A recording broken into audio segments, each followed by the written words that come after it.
मुस्लिम league नून की senior नायब सदर मरियम नवाज ने वाज़ेह किया है कि नवाज शरीफ के साथ ज्यादती का एतराफ़ काफ़ी नहीं, अपने लिए सज़ा भी तजवीज़ करें। नवाज शरीफ को निकालने की साजिश करने वाले ग्रोह का सरगना इमरान खान है।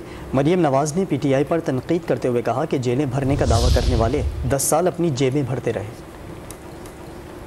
शाह महमूद कुरैशी साहब कल टीवी पर फरमा रहे थे कि नवाज शरीफ के साथ ज्यादती हुई, नवाज शरीफ को गैर आईनी तरीके से निकाला गया। एतराफ़ जुर्म करने का बहुत बहुत शुक्रिया, लेकिन ये भी बता दें कि नवाज शरीफ को निकालने वाला कौन है?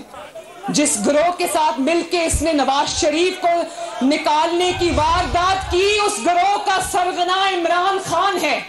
आज आओ ना, कौम को बताओ, सिर्फ एतराफ़ जुर्म काफी नहीं है, आज अपने लिए सजा भी तजवीज करो।